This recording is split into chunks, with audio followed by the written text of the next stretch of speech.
I'm Jackie Doucette, and I'm on a mission to discover exactly what life is like beyond retirement. Join me while I chat with people who've already done it, who've retired to something rather than from something.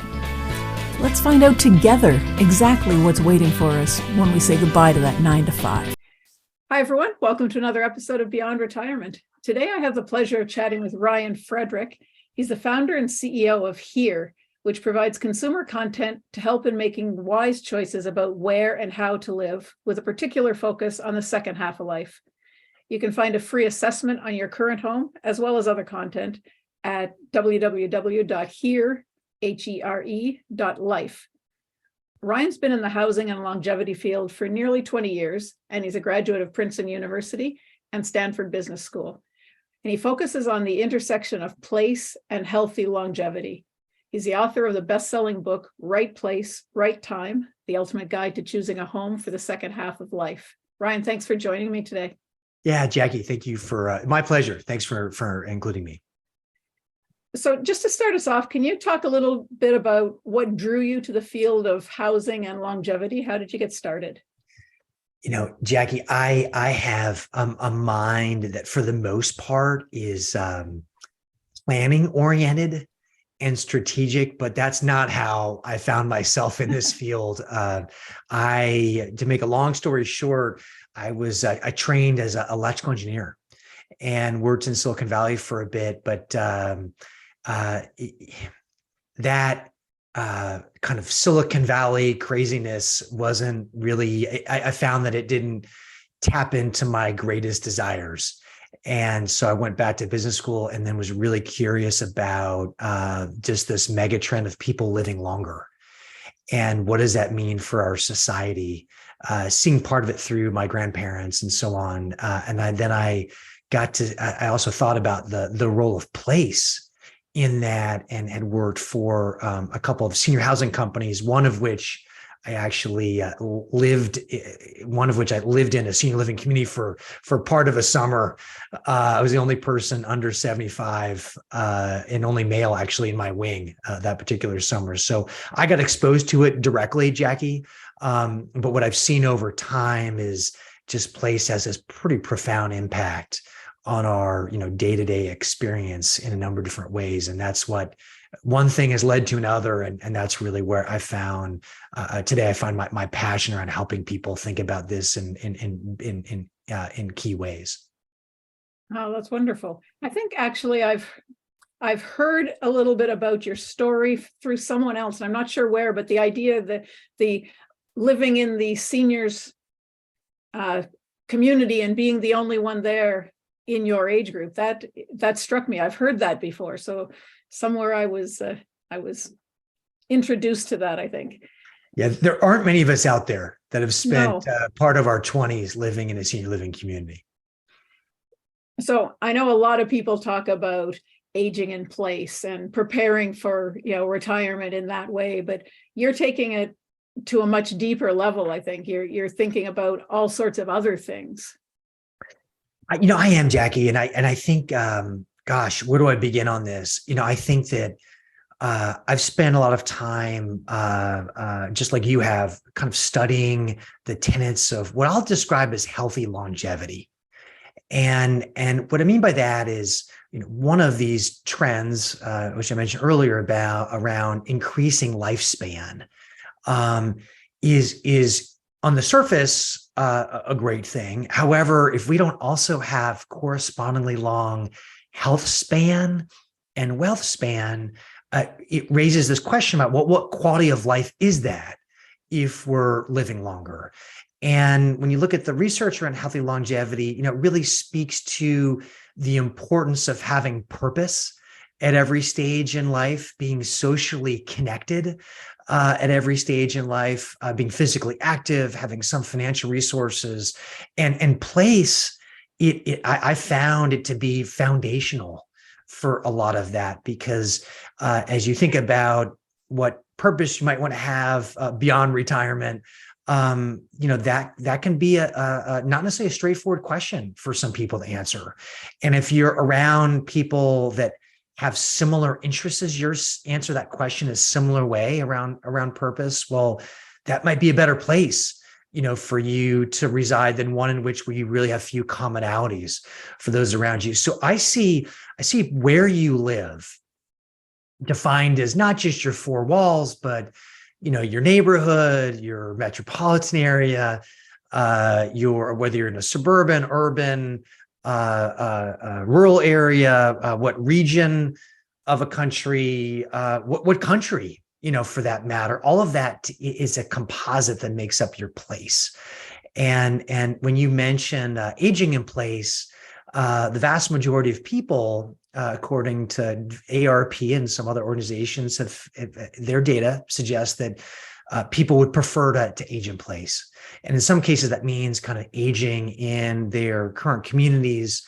In other cases, it means aging in their same four walls. And as I've thought about this and as I've wrote the book, I challenge some of that in the sense that there may be some level of peace of mind that one has being in the same physical dwelling that they may have been in for decades. But if it means that you don't have the purpose that you could have, if it means that you're socially isolated, if it means you're not physically as active and so on, it may not be the best place for you to thrive in this next chapter of life. So place is profoundly impactful. And I do believe that aging in place, while it may work for some, for the vast majority of people, it really isn't the best strategy if you're looking to make the most of this healthy longevity.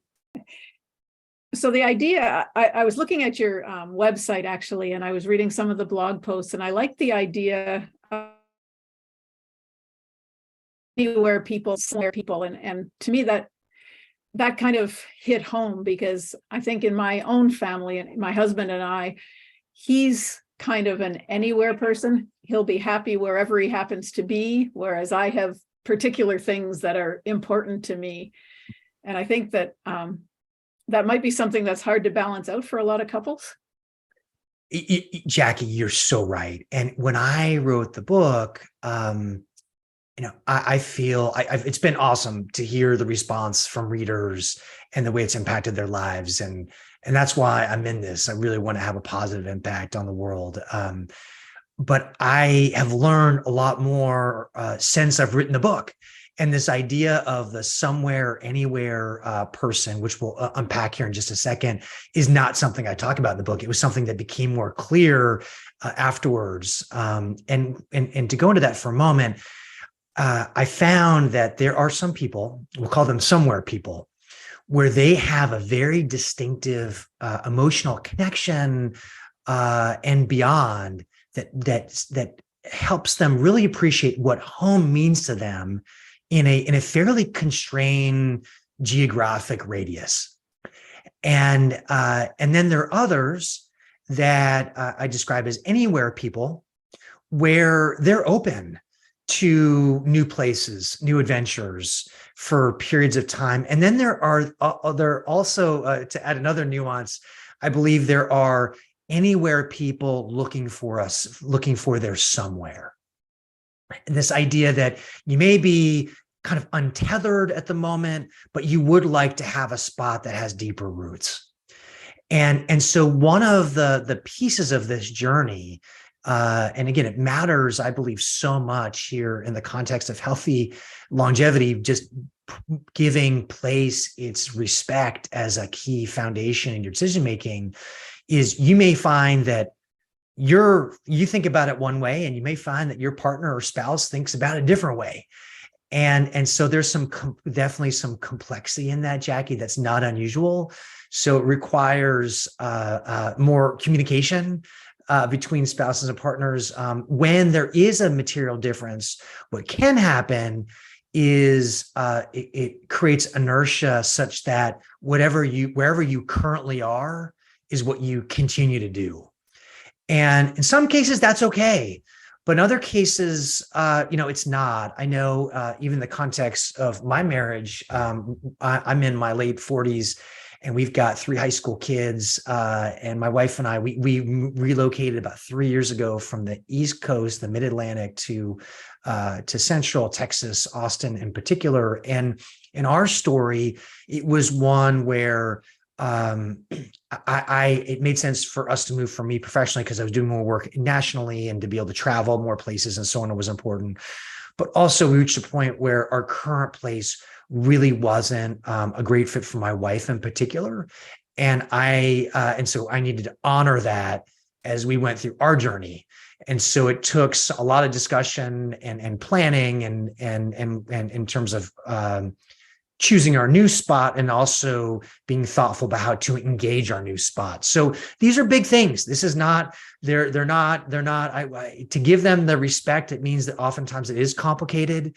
And if you move too quickly to necessarily move someplace, you can make mistakes, along the journey there too. And that has its own set of consequences.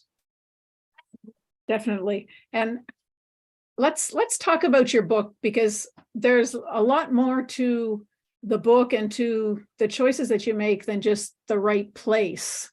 There's so many more things that go into making the place the right place, because you can be in the right place right now, but it's not going to be the right place all the time. Yeah. And I love the focus of your podcast, Jackie, because I think that oftentimes, or at least sometimes, people, they focus on the financial aspects of retiring, and then they've retired, but it may not be all that they hoped it would be. And even that term retirement is a bit of a loaded term, because it means, if you go into the Webster's dictionary, it means to withdraw, to some degree, to kind of disappear. I recall, here in the States, we had the baseball playoffs a month or so ago, and a batter hit a ball out to the outfield, and the announcer said, the batter's ball has been caught. The batter is retired. Like he vanished from the scene. And when you look at the research around purpose and so on, it's all about being engaged. It's all about having these causes that are greater than yourselves, whether it's related to your family or other things. And so I think that as we think about this broader lens of what does it mean to really thrive in the second half of life, place is foundational, like we're talking about, and it requires some level of self-reflection, because we change over time, partners change over time as well, and then we have to be, to some degree, little mini economists and sociologists, because our places change too. And so what might have been the perfect place when you were raising kids could be absolutely the wrong place now, for a variety of different reasons. And there are situations where your four walls, perhaps your house, works great, but maybe your neighborhood has changed. Maybe your metropolitan area has changed, and it's not as desirable to you at that point. Or to flip it the other side, maybe you still love the metropolitan area you're part of, but just your house, if that's what you live in, isn't the right place. It's too much space, or there's stairs, or all sorts of things. And so there's some level, I think it's important to acknowledge that you change and places change, and it takes some calibration to make sure that you're in the right place. In some cases, Jackie, it doesn't necessarily mean, in fact, most cases, it doesn't necessarily mean that you have to physically move.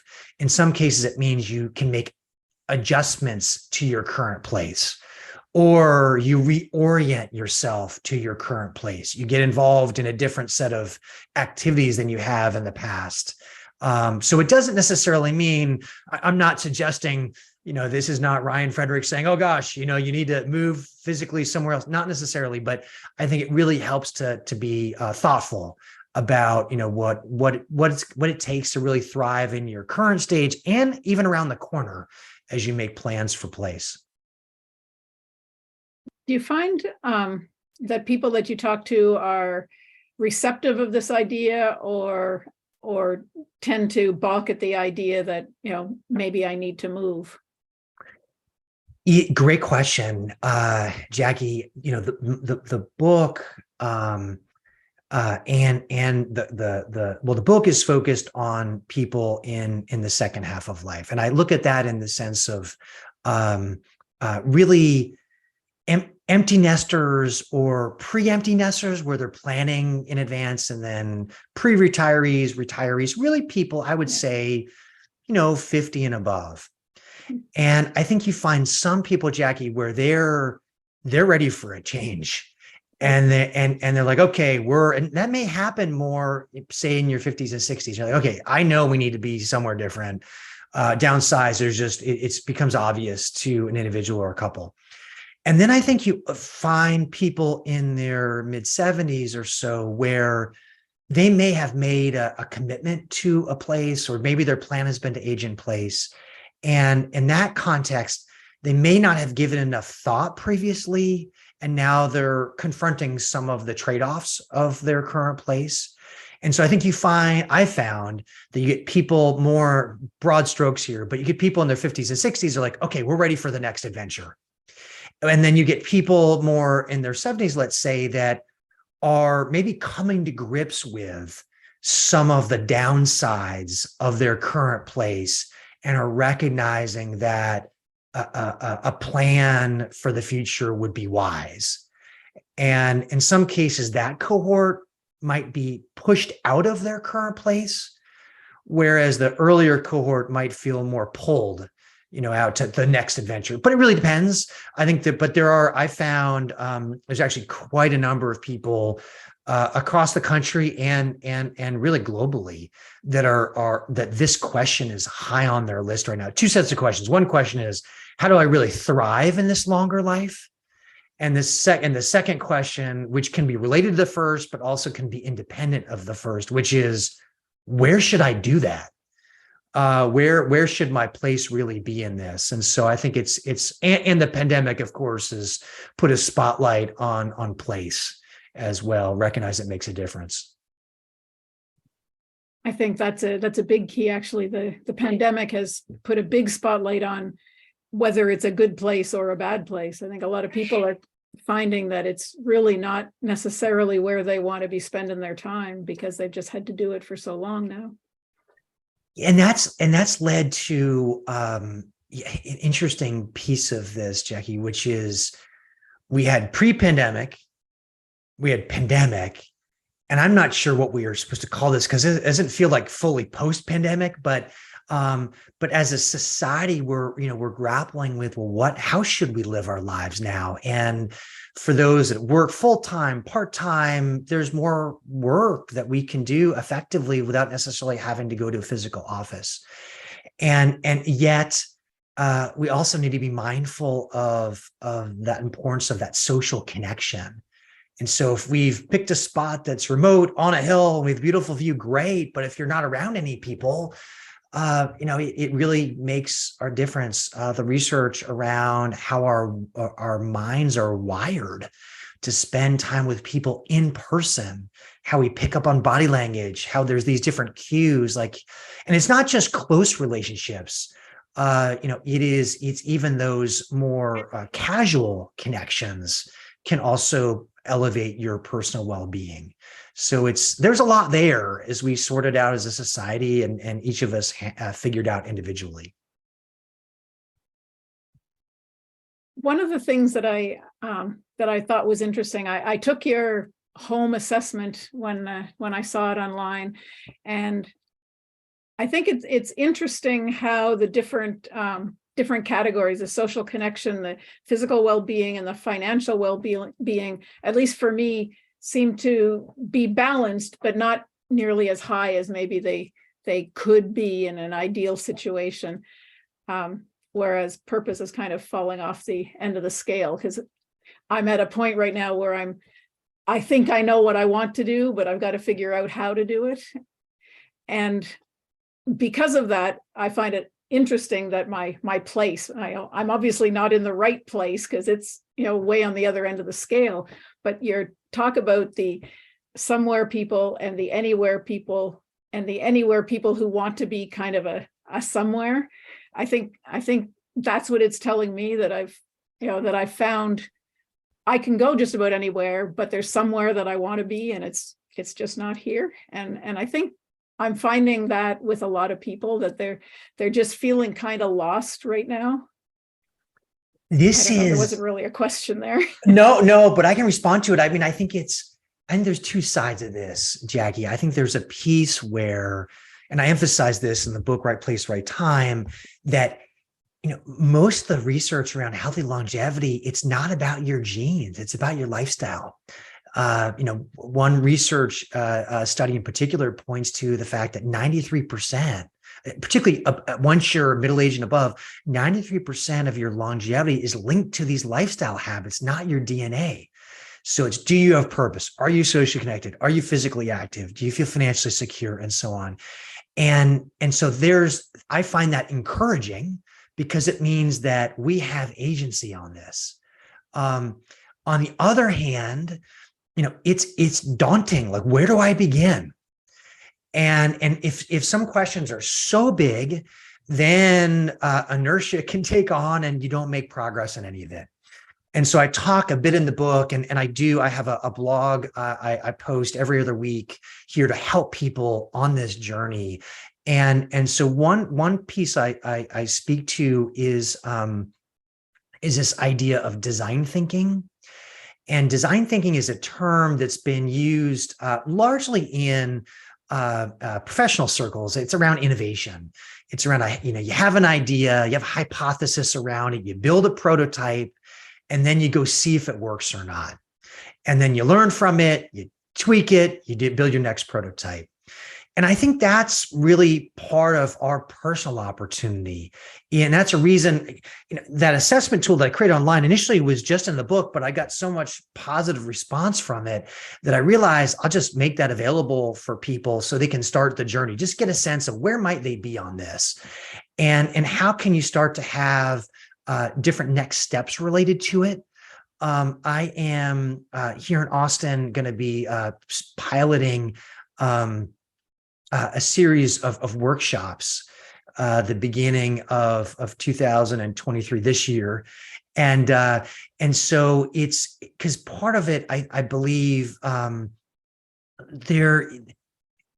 the book I think is really helpful for people, as is, I know, some of the content of the website, but in some cases people need a little more handholding.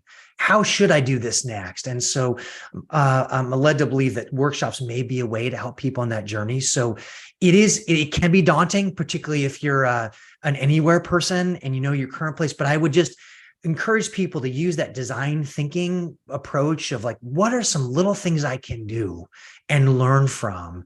What are some of those next steps I can take? And recognize that if it does require a physical move, particularly to a metropolitan area that you're not part of, don't make a brash decision. Maybe look at it over a period of time. Okay, what might be some things I could do to test this out over a year or so? So if I do want to make that decision, I'm pretty confident that that's the right decision for me. And also, do it in such a time where you have a window in which, if there is a home sale involved, you're able to do that, and not necessarily stuck in a down, economic cycle too. So you got to think about that as well. I think that's something that we're kind of going through personally, because like I said, I want to go somewhere. I want to do something different. And my husband is kind of wondering, well, what if it doesn't work? And I just looked at him and said, then we go somewhere else. It hadn't really been, at the top of his idea list, hopping around from place to place, but you never know. And you never know. And I think but a lot of that talking together and recognizing, like you point out, what's the downside risk of doing that, but also what's the downside risk of doing nothing? Yeah.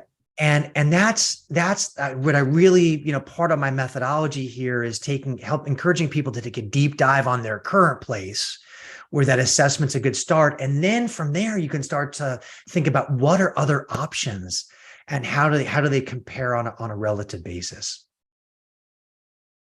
So one of the other things that I read on your blogs was about the next step, taking the next step. And you talked about the knowing doing gap. And I think you were kind of alluding to that a little while ago. You got all these ideas, and how do you actually put it in place? And I think that's a big step for a lot of people, is that inertia kind of kicks in, and it's like, well, things are pretty good here. Why would I change it?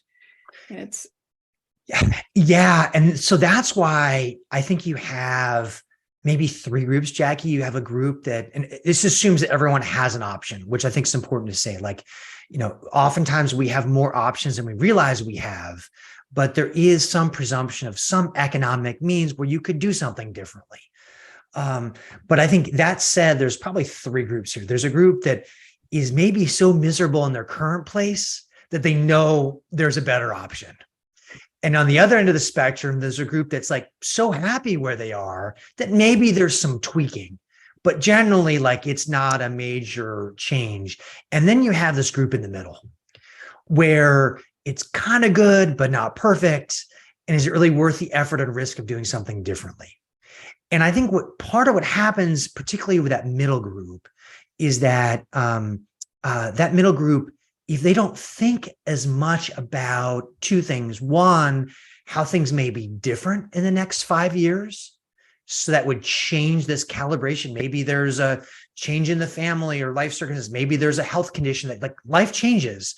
And so being prepared for what that's like. Or secondarily, understanding, well, what would it be like if we had, for example, a situation where we could be around more people that we would enjoy spending time with?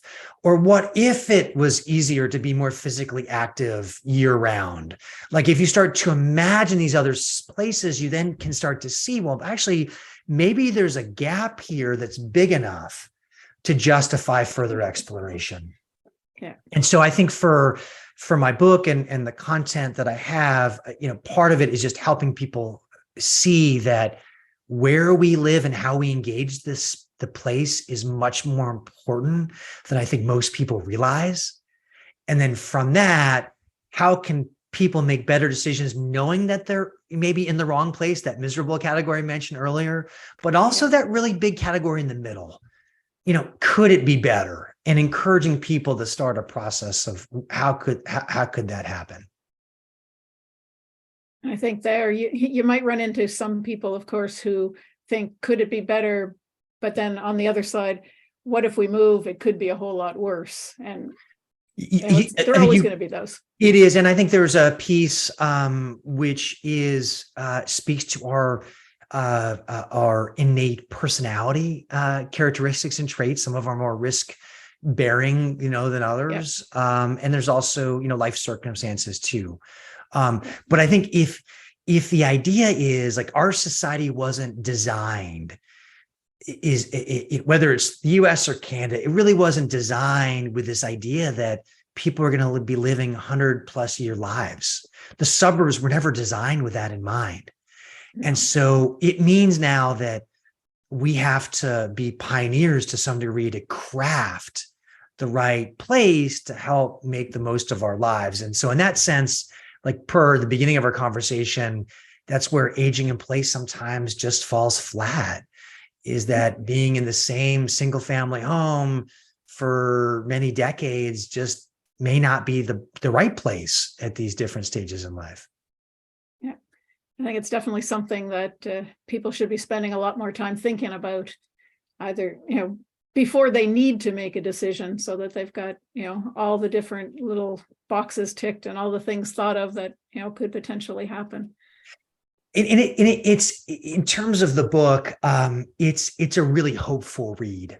It's not about the sky is falling, because there's actually one of the most popular blogs on the Here Life Here website is around the U-shaped happiness curve. And it's something that's not very well understood, but it's a global phenomenon that people have a certain level of happiness in their 20s, and then it has a bit of a precipitous decline through your late 40s and 50s. I like to think it has something to do with having teenagers in the house. And then it picks up again, and to the point where people in their 70s and 80s and beyond have a higher reported level of happiness or personal well-being than they have at any point in their life. And so that narrative says, as we age, it's not something to fear. Sure, life changes and there's different circumstances, but actually the people that are there, they tend to like it. And so that suggests that maybe you want to lean into this and be smart about those set of decisions as it plays out. So, but there is, a lot to consider, no doubt. But this is a decision. If you get this decision right, if you get place working for you, and you get the tailwind, it makes it easier to find your purpose. It makes it easier to be socially connected, physically, all those things. And the verse is true too. If you're in a spot where all those things are harder, that also probabilistically is going to impact not only the length of your life, but the quality of life over time. Yeah. And why would you want to have that long life if your quality is poor? Just like we started. You want to be doing something. Yeah. That's right. It's not just lifespan. It's what about health span and wealth span as well. And if you knew, you're only going to live another year or so, maybe that decision doesn't matter as much. But with people living longer, it's not like, you retire at 65, let's say, and then you live to 67. It's not how it is these days. So this is a decision that if you get right, you really could have some real benefit from. Exactly. I think that's wonderful. Ryan, thank you so much for spending some time chatting with me. Is there anything you'd like to say to the listeners about things you've got going on before we go? I'll make sure that the book is in the show notes. Yeah, well, absolutely. I encourage people to go to the website here, here.life, LIFE website, and there you'll definitely encourage people to take the self-assessment. It takes a couple of minutes. It's pretty quick. And then you get a graph that comes back, as well as with some immediate suggestions, whether that means ideas to improve your current place, or maybe even some ideas if it's appropriate to think about other places too. It's a quick kind of, I think, effective way to do some level setting. And then, as I said, I'm working on some workshops this year to help people take that next step. Those are currently based in Austin, Texas, but that may evolve to other locations over time too. But if that's something your readers or listeners would be interested in, we'd love to hear about that too. And then, just as you mentioned, the book as well. So just Right Place, Right Time, The Ultimate Guide to Choosing a Home in the Second Half of Life. Amazon, as well as another number of popular bookstores, have it. And that goes into greater detail. But there's a lot of content just on the Here website.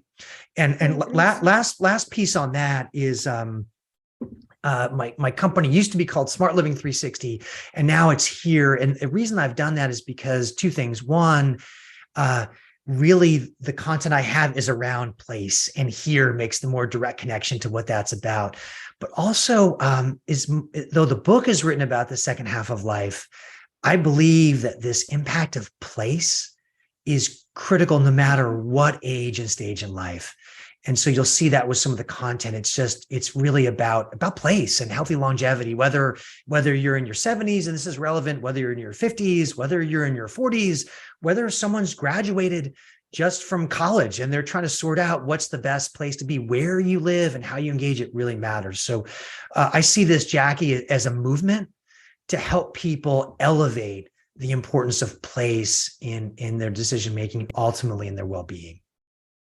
Wow. Well, fabulous. Thank you so much, Ryan. I've really enjoyed chatting with you today. My pleasure. I really appreciate what you're doing. And that's it for this episode of Beyond Retirement. Thank you so much for hanging out with me. I hope you enjoyed it. Are you ready to start rocking your retirement? Head on over to www.beyondretirement.ca/rocking it and sign up to plan out your own roadmap for retirement. Don't wait till it's too late.